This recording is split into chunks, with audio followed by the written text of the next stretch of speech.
દેવી કવચ સવારે અને સાંભળવાથી તમારા દરેક મનોરથ પૂરા થાય છે અને તમારું રક્ષણ થાય છે. ઓમ ચંડિકા દેવીને નમસ્કાર. માર્કંડેયજીએ કહ્યું, હે પિતામહ, જે આ સંસારમાં પરમ ગોપનીય અને મનુષ્યનું બધી રીતે રક્ષણ કરનારું છે, અને જે તમે અત્યાર સુધી બીજા કોઈ સામે પ્રગટ ન કર્યું હોય એવું કોઈ સાધન મને કહી બતાવો. બ્રહ્માજી બોલ્યા, હે બ્રાહ્મણ, એવું સાધન તો એકમાત્ર દેવીનું કવચ જ છે, જે ગોપનીય કરતાં પણ પરમ ગોપનીય, પવિત્ર તથા બધા પ્રાણીઓ ઉપર ઉપકાર કરનારું છે. હે મહામુનિ, તે સાંભળો. દેવીની 9 મૂર્તિઓ છે. તમને નવદુર્ગા કહે છે. તેમના અલગ અલગ નામો બતાવવામાં આવેલા છે. પહેલું નામ શૈલપુત્રી છે, બીજું નામ બ્રહ્મચારિણી છે, ત્રીજું નામ ચંદ્રઘંટાના નામે પ્રસિદ્ધ છે, ચોથું નામ મૂર્તિને કુષ્માંડા કહે છે, પાંચમી દુર્ગાનું નામ સ્કંદમાતા છે, છઠ્ઠી દુર્ગાનું નામ કાત્યાયની છે, સાતમું સ્વરૂપ કાલરાત્રિ છે, આઠમું સ્વરૂપ મહાગૌરી છે, અને નવમી દુર્ગા એટલે સિદ્ધિદાત્રી. આ બધા નામે વેદ ભગવાનના દ્વારા કહેવાય છે. જ્યારે કોઈ મનુષ્ય અગ્નિથી સળગી રહ્યો હોય, યુદ્ધભૂમિમાં ઘેરાઈ ગયો હોય, સંકટમાં ફસાઈ ગયો હોય, તેનું તથા કોઈ ભયથી ડરી ગયો હોય અને દુર્ગાનું શરણ લીધું હોય, તેનું ક્યારેય કોઈ અમંગળ થતું નથી. યુદ્ધના સમયે મુશ્કેલી હોવા છતાં પણ તેને કોઈ વિપત્તિ ઉદ્ભવતી નથી. તેને શોક, દુઃખ અને ભય પ્રાપ્ત થતા નથી. જેમણે દેવીનું ભક્તિપૂર્વક સ્મરણ કર્યું છે, તેમનો અભ્યુદય નક્કી છે. હે દેવી, જેઓ તમારું ચિંતન કરે છે, તેમનું તમે ચોક્કસ કલ્યાણ કરો છો, રક્ષણ કરો છો. ચામુંડા દેવી પ્રેત ઉપર આરૂઢ થયેલા હોય છે અને વારાહી પાડા પર સવારી કરે છે. ઐન્દ્રીનું વાહન ઐરાવત હાથી છે. વૈષ્ણવી ગરુડ પર આવે છે અને માહેશ્વરી આખલા પર આરૂઢ થયેલા છે. કૌમારીનું વાહન મોર છે. વિષ્ણુપ્રિય લક્ષ્મી કમળ પર બિરાજમાન છે અને તેમના હાથમાં લાલ કમળ છે. આખલા ઉપર આરૂઢ થયેલી દેવી ઈશ્વરીય એ શ્વેત વસ્ત્ર ધારણ કરી રાખ્યા છે. બ્રહ્મી હંસ પર બેઠેલા છે અને બધા જ આભૂષણો ધારણ કર્યા છે. આ બધી દેવીઓ માતાઓ યોગ શક્તિથી સંપન્ન છે. જેઓ અનેક વિધિ આભૂષણો પહેરવાથી શોભે છે. તેમણે અનેક રત્નો ધારણ કર્યા છે.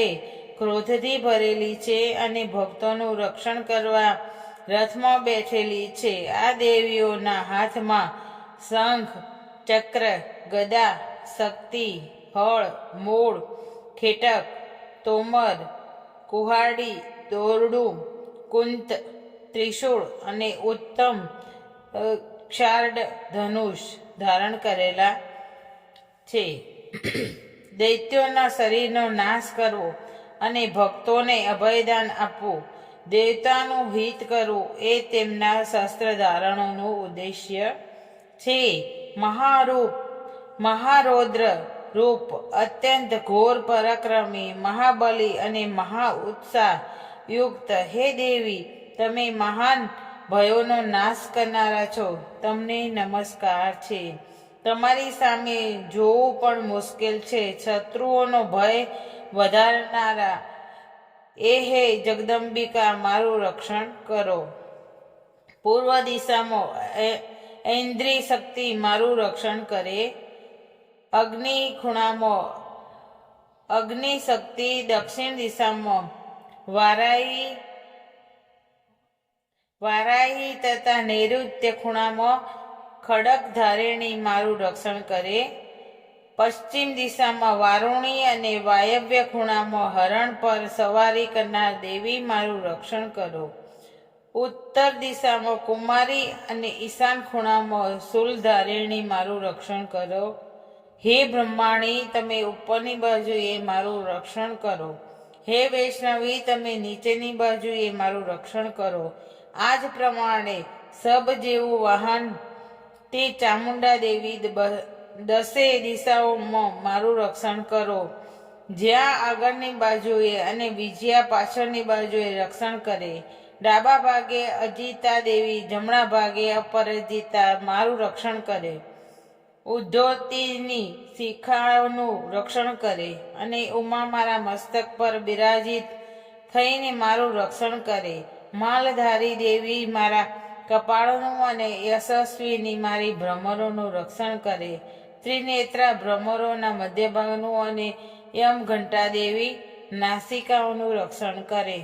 શંખીની બંને આંખોના મધ્ય ભાગનું રક્ષણ કરે અને દ્વાદશીની કાનોનું રક્ષણ કરે. કાલિકા ગાલોનું તથા સોંકરી કાનોના મૂળ ભાગોનું રક્ષણ કરે. સુગંધા નાસિકાઓની અને ચર્ચિકા દેવી ઉપરના હોઠનું રક્ષણ કરે. અમૃત કલા નીચેના હોઠનું અને સરસ્વતી જીભનું રક્ષણ કરે છે. કૌમારી મારા દાંતોનું અને ચંડિકા કંઠ ભાગનું રક્ષણ કરે છે. ચિત્રઘંટા ગળાની ઘંટિકાનું અને મહામાયા તાળવાનું રક્ષણ કરે છે. મારા કામાક્ષી દાઢીનું અને સર્વમંગલા મારી વાણીનું રક્ષણ કરે છે. નીલગ્રીવા કંઠના બહારના ભાગનું અને અન્ન નલિકાનું કૌબેરી દેવી રક્ષણ કરો. ખડીગની બંને ગભાઓનું અને વજ્રધારિણી મારા બંને બાહુઓનું રક્ષણ કરો. દંડીની દેવી બંને હાથોનું અને અંબિકા આંગળીઓનું રક્ષણ કરે. શુલેશ્વરી નખોનું રક્ષણ કરે અને કુલેશ્વરી કુખ પેટનું રક્ષણ કરો. મહાદેવી બંને સ્તનોનું અને શોક વિનાશીની મનનું રક્ષણ કરે. લલિતા દેવી હૃદયનું અને શૂલધારિણી ઉદરનું રક્ષણ કરે. કામિની નાભીનું અને ગૃહેશ્વરી ગૃહભાગનું રક્ષણ કરો. પૂતના અને કામિકા લિંગનું અને પાડાને વાહન બનાવનાર દેવી ગુંદાનું રક્ષણ કરે. ભગવતી કટી પ્રદેશનું અને ઘૂંટણોની રક્ષા વિંધ્યવાસીની કરે છે. સર્વકામનાઓ પૂરી કરનારા દેવી જંધાઓનું રક્ષણ કરે. નારસિંહી દેવી પિંડીઓનું રક્ષણ કરે. તેજસી બંને પગોના પૃષ્ઠભાગનું રક્ષણ કરે. શ્રીદેવી પગોની આંગળીઓનું અને તલવાસીની દેવી પગના તળિયાનું રક્ષણ કરે. પોતાની વિકરાળ દાઢોથી ભયંકર દેખાતા કરાલી દેવી નખોનું અને ઉદ્ધવકેશીની દેવી વાળનું રક્ષણ કરે છે. કૌબેરી રૂવાટીના છિદ્રોનું અને વાઘેશ્વરી ત્વચાનું રક્ષણ કરે. પાર્વતી રક્ત, મજ્જા, વસા, માંસ, હાડકાં અને મેદનું રક્ષણ કરે. કાલરાત્રિ આંતરડાનું અને મુકુટેશ્વરી પિત્તનું રક્ષણ કરે. પદ્માવતી કમળકોષોના મૂળ આધારનું અને ચૂડામણી કફનું રક્ષણ કરે. જ્વાળામુખી નખોના તેજનું અને સમસ્ત શ્રદ્ધાઓનું રક્ષણ કરે. બ્રહ્માણી, તમે મારા વીર્યનું રક્ષણ કરો. હે ક્ષત્રેશ્વરી, મારી છાયાનું રક્ષણ કરો. હે ધર્મધારિણી, મારા અહંકાર, મન, બુદ્ધિ રક્ષણ કરો. હે વજ્ર ધારણ કરનાર દેવી, મારા પ્રાણ, અપાન, વ્યાન, ઉદાન અને સન્માનનું રક્ષણ કરો. કલ્યાણથી શોભતા હે દેવી, મારા પ્રાણનું રક્ષણ કરો. યોગીની દેવી રસ, રૂપ, ગંધ, શબ્દ અને સ્પર્શનું અને હે નારાયણી, તમે મારા સત્વ, રજ અને તમો ગુણોનું રક્ષણ કરો. વારાહી આયુષ્યનું રક્ષણ કરે. વૈષ્ણવી ધર્મનું રક્ષણ કરે તથા ચક્ર ધારણ કરનાર દેવી યશ અને કીર્તિ, લક્ષ્મી અને ધનનું તેજ તેમજ વિદ્યાનું રક્ષણ કરો. હે ઇન્દ્રાણી, તમે મારા ગોત્રનું રક્ષણ કરો. હે ભૈરવી, પતિનું રક્ષણ કરો. ચંડિકા, મારા પશુઓનું રક્ષણ કરો. હે મહાલક્ષ્મી, પુત્રોનું, સંતાનોનું રક્ષણ કરો. હે સુપથા દેવી, મારા પથનું અને ક્ષેમ કરી દેવી, મારા માર્ગનું રક્ષણ કરો. હે મહાલક્ષ્મી, રાજદ્વારી, કાર્યોમાં મારા રક્ષણ કરો તથા સર્વ બાજુએ રહેલા વિજયા, ચારે બાજુ રહી રક્ષણ કરો. હે દેવી, જે સ્થાન કવચમાં કહેવાયું નથી અને તેની રક્ષણ વિનાનું છે તે બધા સ્થાનો તમારા વડે સુરક્ષિત થાય, કારણ કે તમે વિજયશાલિની અને પાપનાશીની છો. મનુષ્ય પોતાના શરીરનું ભલું ઈચ્છતો હોય તો તેણે કવચનો પાઠ કર્યા વિના એક ડગલું પણ ભરવું નહીં. કવચનો પાઠ કરીને જ યાત્રા કરવી. કવચના પાઠથી બધી બાજુથી સુરક્ષિત થયેલો મનુષ્ય જ્યાં જ્યાં જાય છે ત્યાં ત્યાં તેને ધન લાભ થાય છે તથા સઘળી કામનાઓ પર વિજય પ્રાપ્ત થાય છે. તે જ જે અભિષ્ટ વસ્તુઓનું ચિંતન કરે છે તેને તે અચૂકપણે પ્રાપ્ત કરે છે. તે મનુષ્ય આ પૃથ્વી પર અતુલ ઐશ્વર્ય પામે છે. કવચથી રક્ષાયેલો મનુષ્ય નિર્ભય થઈ જાય છે. યુદ્ધમાં તેમનો પરાજય થતો નથી તથા ત્રણેય લોકોમાં પૂજનીય બને છે. આ દેવી કવચ દેવતાઓને પણ દુર્લભ છે.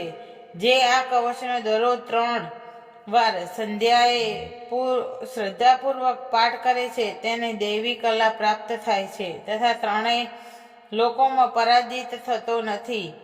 એટલું જ નહીં, તે અપમૃત્યુથી રહિત થઈને 100 કરતાં પણ વધુ વર્ષ જીવે છે. તેની શીતળા, કોઢ વગેરે રોગ થતા નથી અને થયા હોય તો તે નષ્ટ થઈ જાય છે.